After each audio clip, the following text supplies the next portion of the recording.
4장 6절 7절 우리 같이 한번 봉독하도록 하겠습니다. 시작. 아무것도 염려하지 말고 오직 모든 일에 기도와 간구로 너희 구할 것을 감사함으로 하나님께 아뢰라. 그리하면 모든 지각에 뛰어난 하나님의 평강이 그리스도 예수 안에서 너희 마음과 생각을 지키시리라. 아멘. 여러분, 지난주 토요일에 우리 믿음 참 귀중하고 보배로운 것인데, 우리가 예수를 믿게 된 것은 그 보배로운 믿음을 받게 된 것이다. 받은 이 믿음에 내가 더할 것이 있다 그랬죠. 그래서 부지런히 여러분 더하시는 덧셈 신앙 플러스 인생이 되셔야 되는데요, 계속해서 더하고 계시는 거 오늘 확인할 수 있는 것 같습니다. 믿음에 더하기 뭘 처음에 더해야 된다 그랬죠? 덕을 더해야 된다 그랬어요. 하도 못 외우시니까 더덕이라도 생각해라 그랬어요. 믿음에다가 더하기 덕을 더해야 된다. 근데 덕은 용맹스러움, 남성다움, 대장부 같은 그런 기질. 그래서 활력이다, 활력이다, 운동력이다, 활동력이다. 그래서 믿음의 행함이 같이 이렇게 액션으로, 프랙티스로 나타나지 않으면 교리적으로, 지식적으로 뭐 믿은 것 같아도 그 삶 가운데서 전혀 그 믿는 바가 드러나지 않는다. 제가 그렇게 말씀드렸죠. 그래서 그 용맹스러움과 탁월함을 가지고 그 덕을 쌓는 그 일은 항상 아름다울 수밖에 없다. 그래서 우리 주님이 자신의 그 아름다운 덕을 세상에 나타내 보이기를 원하신다 그랬잖아요. 아름다운 덕을 선전하게 하기 위해서 우리를 부르셨다. 그래서 그 어두운 가운데서 기이한 빛으로 우리를 구원해 내시는 그 활동력, 구원의 능력, 그 탁월함, 그 뷰티, 이런 것들을 우리의 삶에 계속 더해 가실 수 있도록. 그래서 그 덕을 더한다는 얘기는 맥 빠져 있는 채로 있지 않는다, 나태하고 게으르지 않다, 그냥 현상 유지하지 않는다. 뭔가 믿는 사람이라면 뭔가를 막 하려고 하고 애를 쓰고 나태하고 게으르고 싶은 그 마음을 다시 막 일깨워서 뭔가 하나님을 위해서 내가 살아야지, 힘을 내야지, 이렇게 맥 빠져 있으면 안 되지, 덥다고 이러면 안 되지, 뭐 성경 통독해야지 뭐 오늘 피곤하니까 한 주 쉬자, 뭐 이런 게 아니라 가자, 뭐 이렇게 하고 막 좀 이런 다이나믹한 이런 신앙생활을 하는 것이 자연스럽다. 행동주의자하고 다릅니다. 막 내가 인위적인 행동을 내가 하겠다, 뭐 의지적인 내 강함을, 담대한 내 마음의 어떤 그 기질을 뭐 발휘해서 뭐 이런 거하고 다릅니다. 내 안에서 그 믿음으로 말미암아 주시는 하나님의 힘, 이것을 가지고 주님을 기쁘시게 하기 위해서 내가 막 살아내려고 하는 움직임, 운동력, 이런 것들이 믿음에다가 덕을 더한다 그랬습니다. 그래야 진짜 믿는 사람다운 맥 빠지지 않은, 나태하지 않은 그런 삶을 살 수가 있다. 그래야 영향력을 나타낼 거 아닙니까? 다른 사람들에게 사랑을 전달하게 되고, 굳이 하지 않아도 되는 헌신을 하게 되고, 그랬을 때 사람들이 뭔가 있다, 이런 느낌을 가질 텐데, 뭐 똑같이 피곤하고 뭐 똑같이 하기 싫으면 나도 안 하고, 뭐 귀찮은 일은 나도 그냥 뭐 그냥 안 해도 되고, 뭐 이러면 그 디퍼런스를 드러낼 수가 없잖아요. 그죠? 그런 면에서 오늘 그 빌립보서에 나와 있는 말씀도 뭔가 달라야 된다 하는 것을 드러내기 위해서 기뻐하라, 이 얘기를 하는 거예요. 빌립보서의 주제가 뭐라고요? 기뻐하라, 기뻐하라. 기뻐하라, 빌립보서에 대충 몇 번 나오겠어요? 많이 나오는데 16번인가 기뻐하라, 기뻐하라. 기쁨에 관한 단어가 16번이나 나오는데요, 그 말은 그 당시 이 독자들은 도저히 기뻐할 수 없는 입장에 있다는 거 아닙니까? 너무 침체되고 너무 환경적으로, 상황적으로 어렵고, 그런 가운데서 똑같이 맥 빠져 있고, 믿음이 있다고 하는, 믿노라 하는 너희들이 뭔가 달라야 되는데 똑같이 힘들어하고 있고 죽겠다 그러고 못 살겠다 그러고 있으면 어떻게 그 디퍼런스를 드러낼 수 있냐. 이런 상황에서 너희들이 한번 기뻐해봐라. 그러면 확실히 우리의 신자됨을, 교회의 교회다움을 드러낼 수 있는 좋은 기회 아니냐. 제가 처음부터 말씀드렸습니다마는 사단이 노리는 건 뭐라고요? 첫 번째, 예수 많이 못 믿게 하는 거, 복음이 많이 안 전해지도록 하는 거. 두 번째는 뭡니까? 교회가 맥 빠져 있는 거, 교회가 영향력을 드러내지 못하는 거. 기왕 믿게 됐으면 이제 그 교회를 소멸시키고 교회가 힘이 없어 보이게 만드는 거. 그래야 이 기독교와 복음의 영향력이 나타나지 않을 거 아니겠어요? 오히려 두 번째 방법이 더 효과적일 수 있어요. 그죠? 사람들이 교회를 보고 조롱하고 욕하게 만들면 교회가 별 볼 일 없다, 교회 성도들이 뭐 똑같이 맥 빠져 있다, 그렇게 느끼게 되면 차이를 못 느끼니까 굳이 교회에 올 이유가 없는 거죠. 시간 낭비, 돈 낭비하면서 왜 교회에 들어오겠어요? 그러니까 오늘날 이 시대에 저와 여러분 성도들과 교회가 맥 빠져 있는 상태, 기쁨을 상실한 상태, 이런 침체의 터널을 극복해야 되는데, 그러기 위해서 기쁨을 사도 바울은 회복해야 된다. 기뻐하라, 기뻐하라. 근데 기쁠 수 없는 여러 가지 상황들이 있는 거죠. 상황이 어렵다 보면 다투기도 하고 분쟁도 생기고, 이러면 힘들 때 괜히 예민해지니까, 그렇잖아요. 뒤에 보면 뭐 순두기하고 뭐 싸우잖아요. 여전도에 회원 둘이서 막 싸우잖아요. 그리고 너희들이 한 마음을 품어라 막 그렇게 얘기를 하죠. 그래서 결국은 오늘 그 기쁨의 상태를 자꾸 잃어버리기 쉬운데, 그 기쁨을 유지하기 위해서 한 가지 비책을 알려주겠다, 그 말이죠. 그래서 4장 6절 7절에 빌립보서의 주제와 같은 말씀인데요, 7절 제일 마지막에 보시면 너희 마음과 생각을 지키시리라 그랬잖아요. 마음과 생각을 지키시리라.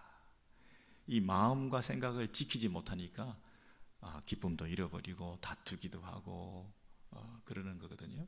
그러니까 우리가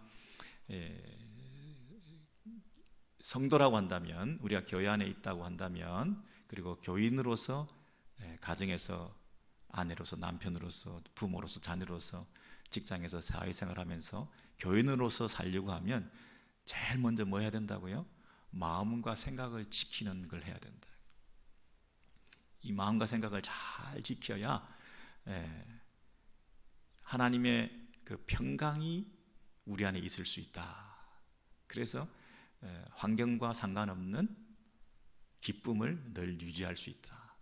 빌립보서 전체 주제가 기쁨이라는 것을 생각하면서, 그래서 이 기쁨의 상태를 유지하기 위해서는 내 마음과 내 생각을 꼭 붙들어야 되는 거구나, 이렇게 생각을 하셔야죠. 그리고 마음과 생각이 뭡니까? 마음과 생각. 마음은 뭐고 생각은 뭡니까? 내 안에서 계획하는 생각, 플랜도 있을 수 있고요, 어떤 사고 활동도 있을 수 있고요, 또 거기서 어디서부터 그게 나오냐면 마음 깊은 곳에서부터. 마음이라고 하는 것은 어떻게 뭐 볼 수가 없는 거죠. 내 존재의 가장 중심부, 이렇게 말할 수 있고, 내 내면의 깊은 곳에서. 여러분, 우리가 사람을 이해하고 판단할 때 그 사람의 행동을 보고 판단합니까? 심리학자들은요 이렇게 말합니다. 눈에 보이지 않는 생각이나 마음의 상태를 가지고 어떻게 그 사람에 대한 이해를 할 수가 있겠냐. 인간에 대한 이해를 우리가 연구하는, 학문을 하는 사람 입장에서 눈으로 관찰할 수 있는 그 사람의 행동 양식이나 행동 거지를 보면 그 사람에 대한 이해를 더 잘할 수 있는 거지, 눈으로 관찰할 수도 없는 마음, 생각, 이런 걸 가지고 어떻게 그 사람을 이해할 수 있겠냐. 못한다, 이렇게 얘기하죠. 그럴듯한 말인데 굉장히 인간에 대한 이해가 부족한 말이죠. 왜냐하면 인간이 하는 행동이나 말이나 겉으로 드러나는 것은 그 사람이 아니거든요. 여러분이 하는 말이, 여러분이 하는 행동이 얼마든지 내 내면 깊은 곳에 있는 내 마음과 생각과는 다르게 할 수 있는, 연기도 할 수가 있고 또 우리가 과장할 수도 있고 그런 거 아닙니까? 그러니까 우리 말과 우리 행동으로는 다 알 수 없는 내 마음 깊은 곳에 있는 그 부분이 변해야 사실은 진정한 변화가 있을 수 있는 거고, 내 행동도 진실된 행동이 될 수가 있는 거거든요. 그래서 겉으로만 봐가지고 모르니까 결국 우리가 기쁘려면 얼마든지 겉으로는 뭐 쇼할 수 있죠. 기쁜 척 할 수 있고, 늘 태연한 척 할 수 있고, 문제가 없는 것처럼 얘기할 수 있고, 기도 제목도 하나도 없는 것처럼 늘 나는 태평하고 늘 감사하고 늘 잘 되고 있고, 이렇게 사람들 앞에 뭐 가십거리가 될까봐 우리는 다 괜찮습니다, 뭐 이렇게 얘기하는 사람도 있지만, 사실은 내 마음에 깊은 고뇌가 있을 수가 있고 막 요동하고 흔들리고 있는 근본적인 문제를 가지고 있을 수 있잖아요. 그러니까 가짜 기쁨, 가짜 평화, 위장된 가식적인 그런 평안을 우리가 흉내내다 보니까 이게 더 문제가 깊어지는 거예요. 더 그 인생이 고통스러워지는 거예요. 심리학자들이 이렇게 말할 수 있습니다. 걱정하지 마라, 염려하지 마라. 걱정은 하는 만큼 손해다. 왜 걱정하냐? 막 불안하다, 불안해하지 마라. 마음을 담대히 가져라. 그러면 그 담대함, 그 불안하지 않음, 걱정하지 않음, 이거는 내 힘으로 하는 거잖아요. 감정 억제라고 그러죠. 자기 감정을 억제하면서 스스로 내 마음을 평화롭게 만들어야 되겠다. 마인드 컨트롤을 할 수가 있고, 또 뭐 심리적으로 요법으로 자기를 위로하고,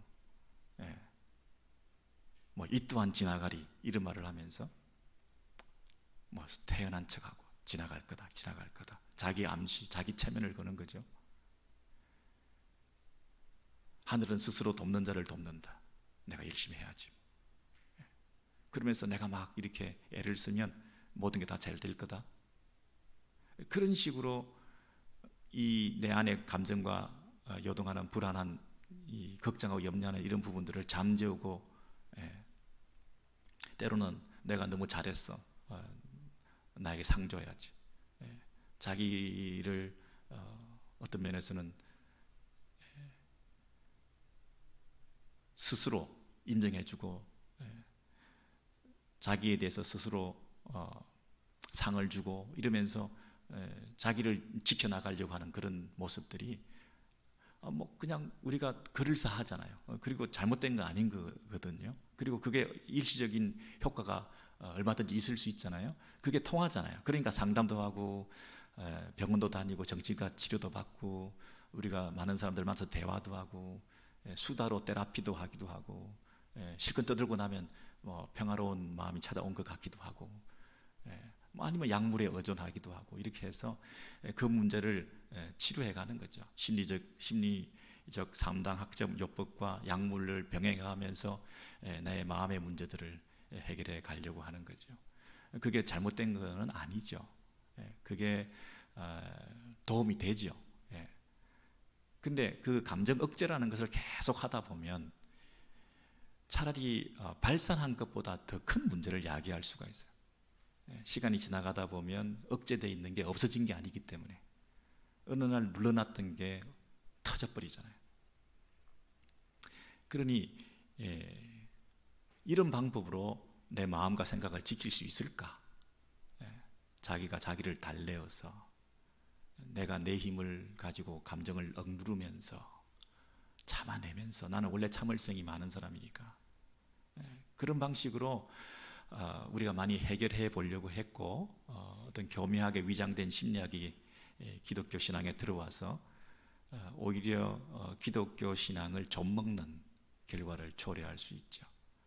심리학이 다 잘못됐다는 게 아니라, 세상 학문이 다 기독교에 도움이 안 된다는 게 아니라, 우리가 잘못 그것을 적용하고 진짜를 찾지 않으면 이미 세상 학문적인 방법과 어프로치가 교회 안에서 만연해 버리면, 너무 자리를 많이 내줘 버리면 정말 가지고 있는 우리의 바른 자세와 태도와 방법을 잃어버리고 마치 그것은 고루하고 보잘것없고 옛날 것이고 너무 근본주의적인 것이고 그런 것들을 추구하면 오히려 세련되지 못하고 그런 방식으로 현대인들에게 접근하는 것은 비학문적이고 비과학적이라고 하는 그런 태도로 우리가 대하면서 무시해버리기가 쉽잖아요. 그래서 오늘 본문에 보면 너희 마음과 생각을 지키시리라. 근데 어떻게 지키자는 거예요? 하나님의 평강이 너희 마음과 생각을 지킨다 그랬어요. 그러면 이 평강은, 내 마음과 생각을 지키는 것은 그 기원이 어디서부터 오리지넷 된 거예요? 나로부터 생긴 게 아니잖아요.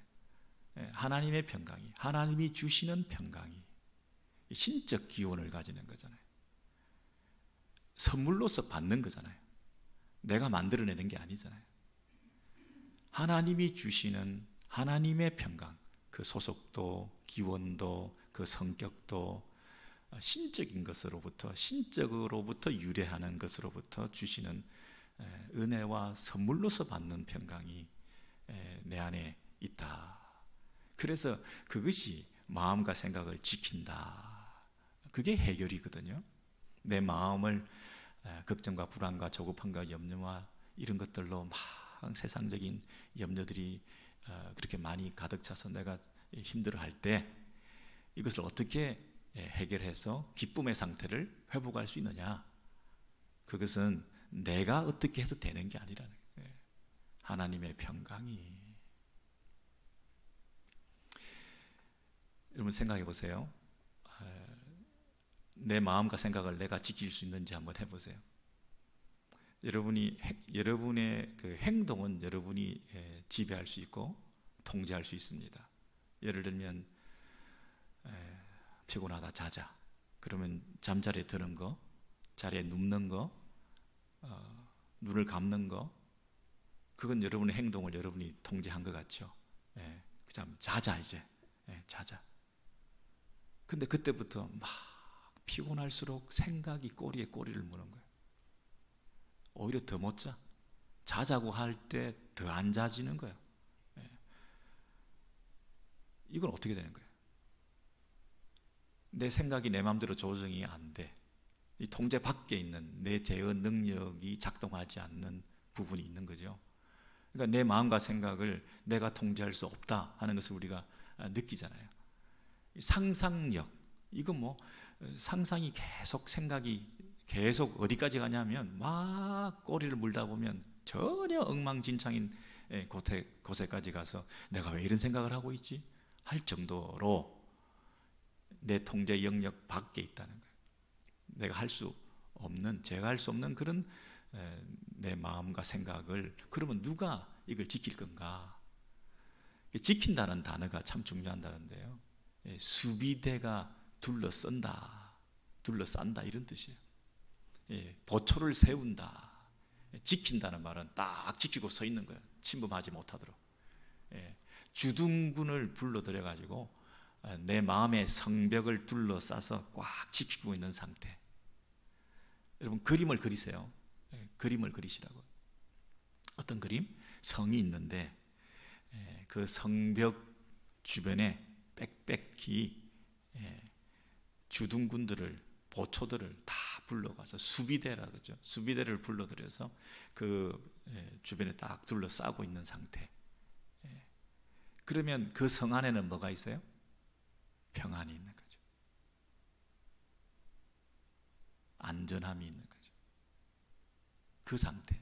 여러분의 마음과 생각을 그 성벽에 하나님의 평강이, 신적 기운을 가지는 하나님이 보내주신 수비대가 여러분의 마음과 생각을 다 둘러싸고 있어요. 그 그림을 그리세요. 여러분이 힘들 때 눈을 감고 그 그림을 그리시라고요. 그리고 그 성 안에, 내 마음 안에 깊은, 여러분의 존재 깊은 곳에 비로소 그 심연에 흐르는 잔잔함, 그 안에 깊은 곳에서부터 생겨나는 평화, 이것이 내 내면에서부터 나타나는 거예요. 그 상태, 그게 이제 하나님의 평강이 여러분의 마음과 생각을 지키는 상태. 여러분이 어떻게 한 게 아니에요. 그러니까 그 하나님의 수비대를 어디서 초청해내냐 하느냐, 그리고 어떻게 초청하느냐, 그게 관건인 거 아니겠어요? 그랬더니 모든 지각에 뛰어난 하나님의 평강, 그 출처와 기원에 대해서 분명히 얘기를 해주면서 그 위에 보니까 하나님께 아뢰라 이렇게 돼 있어요. 그 어떤 상황에 아무것도 염려하지 말고 오직 모든 일에 그랬습니다. 그러니까 지금 상황은 너무너무 힘든 상황이에요. 이건 뭐 어떻게 할 수 없는 어려운 환경과 상황에 처했는데 아무것도에 해당 안 되는 상황도 없고, 그리고 모든 일에 해당되지 않는 것도 아무것도 없는 거죠. 그러니까 여러분이 어떤 상황에 있든지 그 모든 것에 대해서 다 내려놓고 하나님께 아뢰라. 내가 할 수 있다는 가능성을 다 내려놓고 하나님께 나아가라. 그리하면 모든 지각에 뛰어난 하나님의 평강, 이 말은 무슨 말입니까? 하나님으로부터만 오는 이해할 수 없는 평강이 이 말이죠. 그럼 모든 지각에 뛰어난 이게 무슨 말입니까? 내 상상을 초월하는, 이 세상 것이 아닌, 이 땅에서는 발견할 수 없는, 내가 감각할 수 없고 내가 경험할 수 없었던 모든 지각에 뛰어난 이 세상 것이 아닌 그 말입니다. 신적 기운을 가진, 다른 말로 하면 심리학적 방법으로 내가 얻게 된 평화가 아닌, 내가 스스로 노력해서 잠잠하게 만들어진 것이 아닌 그 말입니다. 잘 되겠지 하고 스스로 자기 체면과 자기 암시를 통해서 자기 마음을 컨트롤해서 생기지 않은 하늘로부터 오는 모든 지각에 뛰어난 하나님의 평강이. 아, 그렇구나. 그렇죠, 여러분? 여러분, 이 4장 6절 7절을 오늘 한 주 만에 다 보려고 했는데 다 볼 수가 없는데 시간이 너무 가서 우리 시편 3편으로 가서 정리해서 우리 보시겠습니다. 시편 3편.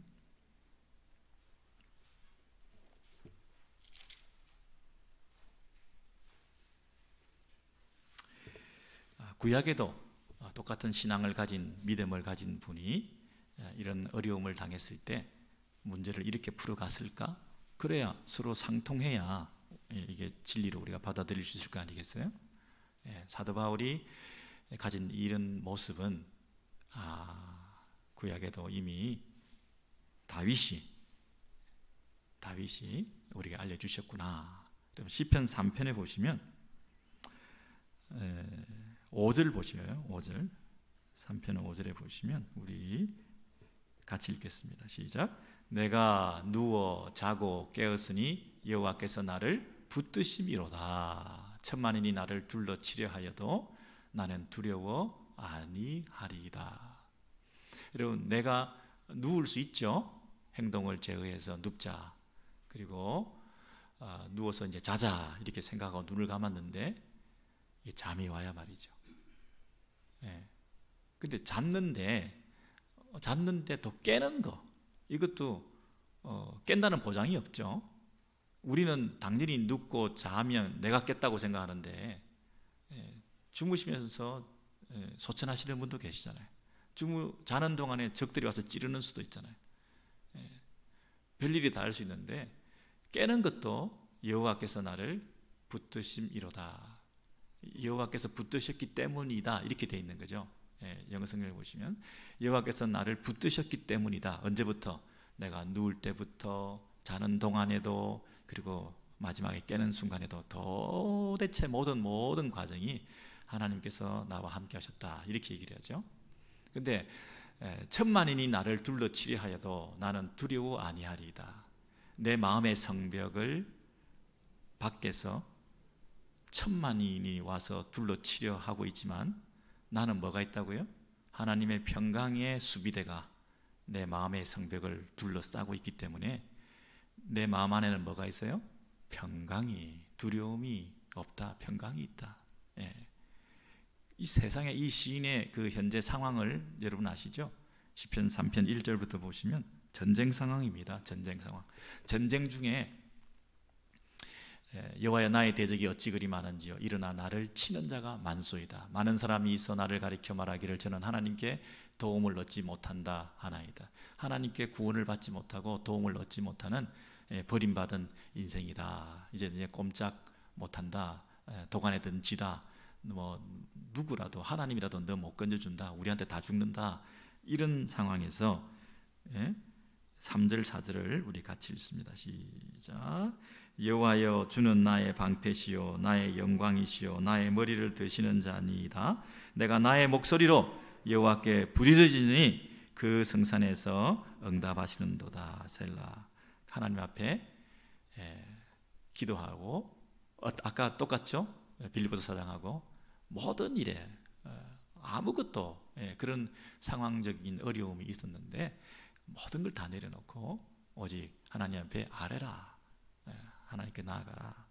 하나님께 나의 목소리로 부르짖으니 하나님께서 그 성산에서 응답하시는도다. 그 응답을 통해서 하나님의 평강을 우리가 경험하게 된 거죠. 그래서 수비대가 와가지고 막 내 마음의 성벽에 보초들을 세우고 무기들을 장착해서 이제 우리를 지켜주시는 거죠. 마음과 생각을 지키시리라. 그러니까 그 다음부터 누워내 바로 잡버리는 거예요.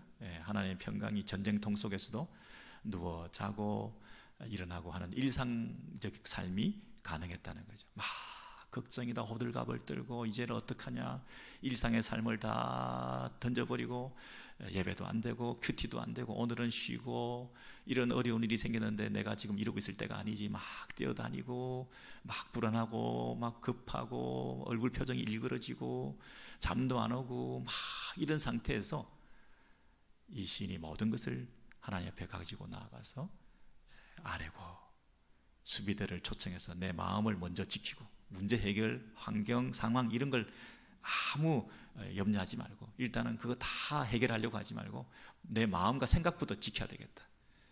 그래서 하나님의 그 군사들을 보내어서 내 마음의 성벽을 둘러싸서 다 지켜주셨을 때 그때 찾아오는 그 성 안의 평화 이것을 막 누리라는 거예요. 누리라.